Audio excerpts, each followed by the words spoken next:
সালামু আলাইকুম রহমতুল্লাহি ওয়া বারাকাতুহু। সবাইকে আবারও যারা যেভাবে আমার কন্টেন্টগুলো দেখছেন প্রতিনিয়ত তাদেরকেই বলছি, আপনাদের এত মূল্যবান সময় থেকে একটু সময় বের করেন, আর এটার জন্য আমি সাধুবাদ জানাই আপনাদেরকে। প্রত্যেকটা মানুষের জন্য খাদ্য যেরকম দরকার হয়, বস্ত্রেরও দরকার হয় এবং বাসস্থানেরও দরকার হয়।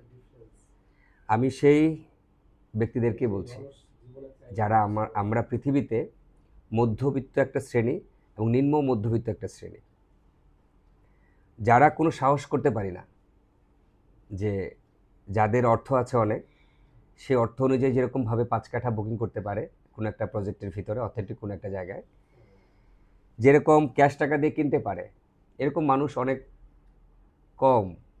কিন্তু বেশি কারা? নিম্ন মধ্যবিত্ত এবং মধ্যবিত্ত। ওরা পরে দুর্যোগে, ওরা কোনোভাবেই একটা নির্দিষ্ট একটা অ্যামাউন্ট থেকে এর গণ্ডির বাইরে বেরোতে পারে না।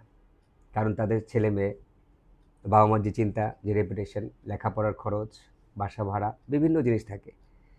ওনারা কোনোভাবেই সাহস করতে পারে না যে একটা কিস্তি চালাবে, কোনোভাবেই সাহস করতে পারে না একটা 60 লাখ কিংবা 70 লাখ কিংবা 1 কোটি টাকা দিয়ে একটা ফ্ল্যাট কিনবে, ঢাকায় তার ছেলে মেয়ে ভালোভাবে থাকবে। ওনারা কি শুধু সারা জীবন আজীবন ভাড়াটিয়া হয়ে থাকবে? তাদের কি কোনো অপশন নাই যে ওই বাবা মারা ওই সন্তানদের জন্য কোনো কিছু করে যাওয়ার? আমরা সমাজে যে চিত্রটা আর যে জিনিসটা দেখি সবচেয়ে বেশি, সেটা হচ্ছে সবাই ব্যাংকের সাথে খুব জড়িত, লোনের সাথে, কিস্তির সাথে।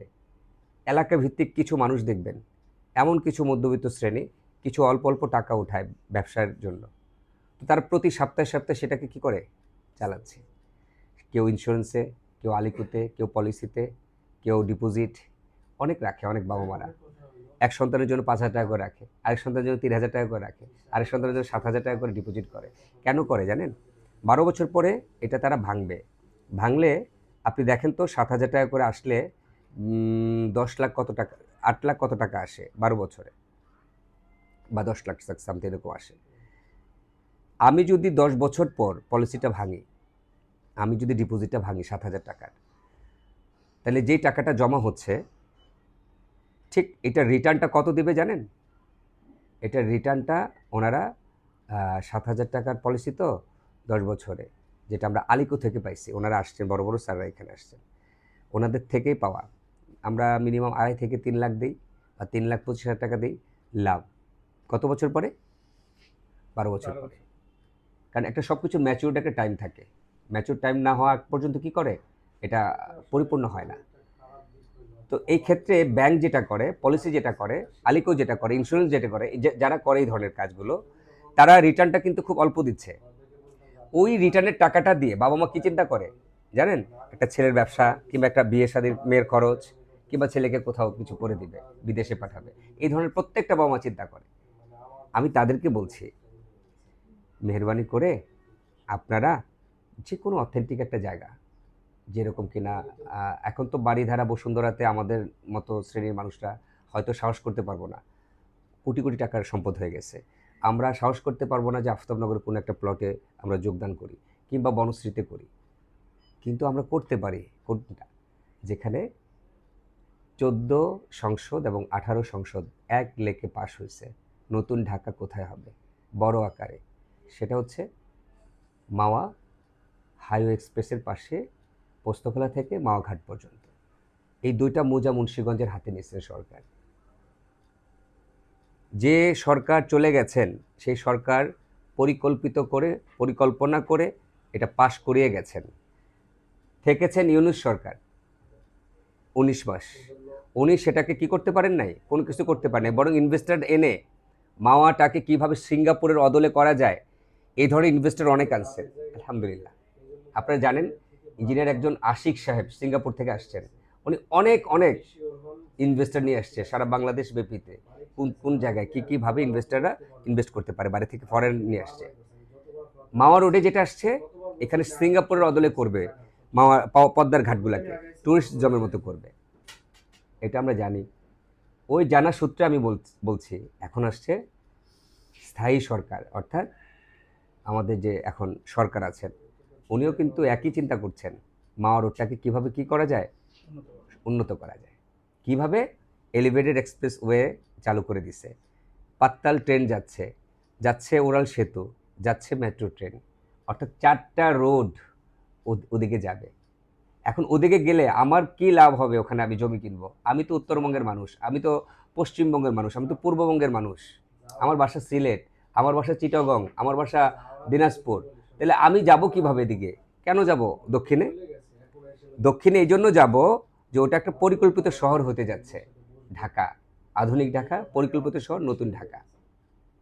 এই জন্য ওখানে আমরা ফ্রন্ট এরিয়া যেটাকে বলে, অর্থাৎ অদৃশ্যমান অনেক প্রকল্প, অনেক প্রজেক্ট সরকারি বেসরকারি ওখানে গেছেন। যেরকম সেনাদের ডিওএইচএস আমাদের পুরো ঢাকার মধ্যে 6টা আছে, 7 নম্বরটা হবে কেরানীগঞ্জে ডিওএইচএস, এবং জায়গা নির্ধারণ করা আছে। আপনারা গেলে দেখতে পারবেন হাতে ডান সাইডে অনেক বড় বড় সাইনবোর্ড লাগানো আছে। তার ঠিক অপোজিটে Bashundhara future park, Bashundhara future park আলহামদুলিল্লাহ মাটি ভরাট করে ফেলছে, সবচেয়ে বড় আকারে হবে এবং 5 স্টার হোটেল হবে ওখানে। তার ঠিক অপোজিটে পাসপোর্ট অফিস, তার পিছনেই রাজুকের জিলমিল প্রজেক্ট, তার ঠিক রাস্তার তার উল্টা পাশে হচ্ছে জগন্নাথ বিশ্ববিদ্যালয়ের বড় ক্যাম্পাস, হচ্ছে স্টেডিয়াম সহ। আচ্ছা, আমি যে কথাগুলো বললাম এগুলো কি আমি না জেনে, না স্টাডি করে, না উপর থেকে তথ্য নিয়ে বললাম? বলেন। আপনার ইউটিউবে সার্চ করবেন জগন্নাথ বিশ্ববিদ্যালয় কোথায় হচ্ছে, কতটুকু জমির উপর হচ্ছে, রাজুকের জিলমিল কত হাজার প্লট নির্মাণ করতে যাচ্ছে ওখানে, যাচাই করবেন। তো ওই এরিয়াতে যদি আমি একটু জমি আমার জন্য আমি একটু নিয়ে যাই, আমি একটু করি, কোনো একটা প্লটের সাথে থাকি, কোনো একটা প্রজেক্টে থাকি, তাহলে সেই এফোর্টটা কেমন হবে, সেই বিনিয়োগটা কেমন হবে, এটা শুধু আপনি একটু চিন্তা করবেন প্লিজ। আরেকটা যেটা হবে সেটা হচ্ছে গিয়ে আপনার 4th টার্মিনাল এয়ারপোর্ট হবে। কোথায়? ওখানে। অর্থাৎ আমার প্রজেক্ট থেকে, মেরিল্যান্ড রিভারভিউ সিটি থেকে 6 থেকে 6.5 কিলোমিটার দূরে। আমি বলে দিলাম 4th টার্মিনাল ওখানে হচ্ছে বিশাল আকারে। নিমতলী জংশন হচ্ছে আমার ডি ব্লকের ঠিক কাছে, একদম কাছে। ওখানে ই এবং এফ আমাদের 2টা এক্সটেনশন চলছে, 2টা ব্লকের, আরও 2টা হবে। এরপরে দেখেন আমাদের অপোজিট হচ্ছে ডিসি পল্লী, তার পাশে আবার এসপি কমিশনারদের প্রজেক্ট, এর পরে হচ্ছে ক্যান্টনমেন্ট। আলহামদুলিল্লাহ, এই জিনিসগুলো যে বললাম আমি, বলেন তো আমি যদি ওখানে কোনো একটা প্রজেক্টের ভিতরে অল্প একটু বিনিয়োগ করি, যেটা কিনা 5 কাঠা প্লটের সাথে 1 কাঠা আমার সন্তানদের জন্য আমি নেই, তাহলে এই এফোর্টটা কেমন আসতে পারে, এটা প্লিজ মেহেরবানি করে একটু দেখবেন, যাচাই করবেন যে হ্যাঁ আসলে আমি আমার যে বিনিয়োগটা করলাম, আজকে যে 10.5 লক্ষ টাকা করে যে আমি বুকিং করলাম, আমি আমি এখানে বুকিং করলাম 1 কাঠা, আমি এটাই বোঝাচ্ছি। যার সামর্থ্য আছে 5 কাঠা নেবেন, যার সামর্থ্য আছে 3 কাঠা নেবেন, কারো সামর্থ্য আছে 10 কাঠা নেবেন। আমাদের এখানে দুই ধরনের প্লট, একটা হচ্ছে আবাসিক, আরেকটা হচ্ছে বাণিজ্যিক, অর্থাৎ 4টা ব্লক সমন্বয়ে 4.5 থেকে 5,000 প্লট আমাদের প্রথম লেআউটে করা হয়েছে, প্রথম সেক্টরে, সেক্টর 1। অর্থাৎ আমাদের পিছনে কোনো ব্লক নেই। ব্লক হচ্ছে মাওয়া হাই স্পেস থেকে আলহামদুলিল্লাহ আমাদের 6টা রাস্তা বের হবে, 80 ফিট, 60 ফিট, 130 ফিট এবং 100 ফিট এবং 60 ফিট। এমনিভাবে আরেকটা যেটা আসবে সেটা সরকারি রোড, অর্থাৎ আমাদের পিছনে যাবে স্যাটেলাইট সিটি। আমাদের যে সিরাজদি খান স্যাটেলাইট সিটি হচ্ছে সরকারি যে প্রজেক্ট, আমাদের পিছনে হবে। এখন বোঝার বিষয়, আমি মেরিল্যান্ড রিভারভিউ সিটিতে কেন বিনিয়োগ করতে যাব? তাদের প্রথম ধাপে আমি কী দেখব? অবশ্যই তাদের কাগজপত্রগুলো প্রথম দেখব, ফার্স্ট টাইম পেপার দেখব, সরকারের সমস্ত গভর্নমেন্ট পেপার পারমিশন আছে কিনা, থাকুক সেখানে পানি, থাকুক সেখানে মাটি, আমার কোনো দেখার বিষয় না, সরকারি পারমিশন আছে কিনা। আমি দেখব ব্যক্তি মালিকানায় জমি ক্রয় করছে নাকি এটা ডিরেক্টরের নামে ক্রয় করছে নাকি কোম্পানির নামে করছে, এটা দেখব। সেকেন্ড কথা বললাম। থার্ড হচ্ছে আমি দেখব অবশ্যই এখানে কি কি সুবিধা আছে, সুবিধাগুলো কি কি থাকবে, ঠিক আছে। চুক্তিপত্রের মধ্যে কি কি জিনিসগুলোকে উল্লেখ করা হয়েছে, এখানে ফোকাসিং করা হয়েছে, যাতে কোনো হিডিং কোনো জিনিস না থাকে। এমন না যে আমি আবার রেজিস্ট্রি করতে যাব, তখন আমাকে বলা হচ্ছে মাটি ভরাটের জন্য টাকা দেন, কিংবা রেজিস্ট্রি করতে যাব তখন আমাকে 1.65-এ আমাকে জমি না দিয়ে আমাকে 1.50-তে আমাকে জমি বোঝাই দিচ্ছে। অর্থাৎ রাস্তার জন্য অন্যান্য মানে আমরা যে সুবিধাগুলো দিচ্ছি বা এক্সট্রা ফ্যাসিলিটি দিচ্ছি, এটার জন্য আবার আমার কাছ থেকে প্লট থেকে কোনো পয়েন্ট নিয়ে যাচ্ছে কিনা, এগুলো দেখবো একটু চিন্তা করে। হ্যাঁ, ফোর্থ যেটা করব সেটা হচ্ছে আমি, আপনি, আমরা সবাই সামর্থ্য যদি অনুযায়ী, যার যে সামর্থ্য অনুযায়ী অন্তত 5 কাঠা আবাসিকে আমি বুকিং করে যেতে পারি মাত্র 20,000 টাকা, 7,153 টাকা কিস্তি দিয়ে আমি আমার ছেলে মেয়ে, আমার যারা পরবর্তী যে জেনারেশন আসবে তাদের জন্য অন্তত 2টা ফ্ল্যাটের ব্যবস্থা করব। কিভাবে? শুধু অল্প একটু বলে দিই। আমি যদি 5 কাঠা নেই, 5 কাঠার সাথে 5 জন মিললাম, দেখবা কিন্তু, হ্যাঁ একটু খেয়াল করবা আমি কিভাবে বললাম এই কথাটা। এখন পারমিশন দিচ্ছে হচ্ছে G+9 5 কাঠাতে, ঠিক আছে। আবার পারমিশন আসছে G+10, এটা এলাকা ভিত্তিক এবং ভেরিফাই করে এটা। G+10 G+9 খেয়াল করবা, 25 সালে G+10-এর কথা আসছে 5 কাঠাতে। কখন G+9 দেয়? যেখানে জমিতে প্রচুর পরিমাণে 20 ফিট 15 ফিট পানি থাকে, মাটি ভরাট করে, তখন ভূমি স্থল যারা যায় তারা দেখে গভীর কত। আমি যদি ফাউন্ডেশন দিয়ে বাড়ি করি তাহলে এটা কি ডেবে যাওয়ার কি সম্ভাবনা আছে কি না, কীরকম, তাহলে একটা ফ্লোর কম দেয়, নাম্বার 1। নাম্বার 2 হচ্ছে আমাদের ওখানে পুরোটা জুড়ে গ্রাম, অর্থাৎ ডুপ্লেক্স করা 3 তলা 4 তলা করে বাড়ি আছে।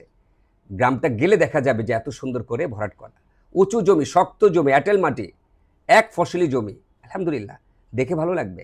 যত প্রজেক্ট দেখেছি সব জায়গায় তো 15 ফিট 20 ফিট পানি দেখতেছি। হ্যাঁ, আমার এই প্রকল্পের মধ্যে শুধু ধলেশ্বরী নদী থেকে ডেজার্ট দিয়ে আমরা সুন্দর করে এটাকে ভরাট করে ফেলবো অল্প সময়ের মধ্যে। অর্থাৎ কিছু আমরা তো 15-20 ফিট ঢাকবো না, আমরা লেয়ার সমান করার জন্য জাস্ট কিছু বালুকে সমান করব, 3 ইঞ্চি ওয়াল করে দিব। এখন এখানে কি আমার কি G+10 কি আসে না বলেন? অবশ্যই আসে, আমি ধরতে পারি, ঠিক আছে। এখানে আমি যদি ধরি বেসমেন্টকে, যদি আমি ধরি গ্যারেজ সমতুল্য, আর এটাকে যদি ধরি এভাবে সুন্দর করে, তাইলে আমি 5 কাঠার সাথে আমি জায়গা ছেড়ে যে কোনো একটা প্রজেক্টে বাড়ি করতে হয়, খেয়াল রাখবা। তাইলে আমি 700, মনে রেখো 720 হচ্ছে পার স্কোয়ার, আর 1.65 হচ্ছে পার কাঠা। এই পার কাঠাটা পার স্কোয়ারে যাবে যখন বাড়ি করতে যাবে সে, তার মানে 5×7 35 স্কোয়ার ফিট আমি পাচ্ছি। 20টাকে ধরো 5-20 100, তাহলে কত আসে 5 কাঠাতে? 3600 স্কোয়ার ফিট, আছে কি না? নাম্বার 1। নাম্বার 2, আমি বলতেছি একটু খেয়াল করবেন মনোযোগ দিয়ে, যে 3600 স্কোয়ার ফিট যদি আমি পাই, এই 3600 স্কোয়ার ফিট থেকে আমি আশেপাশে ছেড়ে বাড়ি করব, বাড়ি করতে হবে না কিছু ধরনের জায়গা ছেড়ে তো বাড়ি করতে হয় প্রজেক্টের ভিতরে অনেকটুকুই। আমি 600 না, আমি 800 স্কোয়ার ফিট ছেড়ে দিলাম, জায়গাকে চতুর্দিকে ছেড়ে বাড়ি করার জন্য 800 ছেড়ে দিলাম। 800 ছেড়ে দিলে তারপর থাকে কত? 2800 স্কোয়ার ফিট। আনাস খেয়াল করো, এই যে 2800 স্কোয়ার ফিট থাকে। আচ্ছা, 2800 স্কোয়ার ফিটের জন্য আমি এখন কমন স্পেসের জন্য যেটা রাখে লিফট এবং সিঁড়ি, এটার জন্য আমি আরও 200 স্কোয়ার ফিট ছেড়ে দিলাম, তাহলে থাকে কত? 2600 থাকে। 2600 যদি থাকে, 2600-এর অর্ধেক কত? 26 অর্ধেক কত? 1300। আমাকে একটু না দিলে শেষে পর্যায়ে 1300 থাকে। 1300 স্কোয়ার ফিটের মধ্যে আমি ধরলাম না, আমি 1250 ধরলাম। 1250-এর মধ্যে সুন্দর সুন্দর 5 রুমের ফ্ল্যাট হয়, একটা ফ্ল্যাট হয়, অর্থাৎ 3টা বেডরুম হয়, ড্রয়িং কাম ডাইনিং হয়, 3টা বারান্দা, 3টা বেডরুম, স্টোর রুম সহ কিচেন রুম সহ সুন্দর হয়। আমি আরও 100 ছেড়ে দিলাম কোনো একটা জায়গায় যদি লেগে যায়।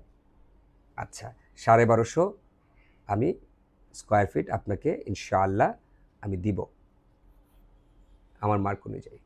আচ্ছা, এই 1250 স্কোয়ার ফিট আমি যদি করি প্রত্যেকটা থেকে, তাহলে আমি G+10 করলে 10 তলা করবো। যদি কোনো ডেভেলপারকে দেই তাহলে 50-50% চলে যায়, রেশোতে চলে যায়, যেখানে 22টা ফ্যাসিলিটি থাকবে, মেডিকেল থাকবে, বিশ্ববিদ্যালয় থাকবে, কমিউনিটি সেন্টার থাকবে, কবরস্থান থাকবে, স্কুল থাকবে, প্লেগ্রাউন্ড থাকবে, এই ধরনের সুবিধা থাকবে 22টা ফ্যাসিলিটি। সেখানে কি মানে আমি কি অবশ্যই অন্তত আশা তো করতে পারি একটা ফ্ল্যাটের মূল্য 1,30,40 যাবে, পার স্কোয়ার ফিট আমি অন্তত 8,000, 7,500, 8,500, 9,000 স্কোয়ার ফিট বিক্রি করতে পারবো। ঠিক আছে ইনশাল্লাহ? এটা দিয়ে যদি আপনি ইকুয়াল টু দেন, তাহলে গিয়ে দেখবেন আপনার 1 কোটি প্লাস গিয়ে পড়তেছে। অর্থাৎ আমি 2.5 কোটি থেকে 3 কোটি সম্পদ আমি আমার সন্তানকে দিচ্ছি। 50% চলে গেলে ডেভেলপারে 10টা নিয়ে যাবে, আর মালিকানায় 5 দুগুণে 10, অর্থাৎ 10টা পেয়ে যাবে। কত সুন্দর একটা চিন্তাভাবনা, যেটা আলিকোতে, ব্যাংকে, ইন্স্যুরেন্সে কোনোভাবেই তারা এই টাকাটার এই মূল্যায়ন দিতে পারবে না। তো মাটি মানুষকে এতটা উপরে নিয়ে যায়, কারণ মাটি হচ্ছে আল্লাহ তাআলার প্রদত্ত, আল্লাহর দেওয়া জিনিস। মাটি হচ্ছে খাঁটি। যদি আমরা সেই অথেন্টিক কোনো কোম্পানি পাই, অথেন্টিক কোনো ম্যানেজমেন্ট পাই, এবং আমি যদি মনে করি যে ওখানে আমার বিনিয়োগটাকে সার্থক করতে চাই, অবশ্যই আপনি মেরিল্যান্ড হোমস লিমিটেডের সাথে যোগাযোগ রাখুন। ভালো থাকবেন, ধন্যবাদ। সালামু আলাইকুম রহমতুল্লাহ। একটু বলছি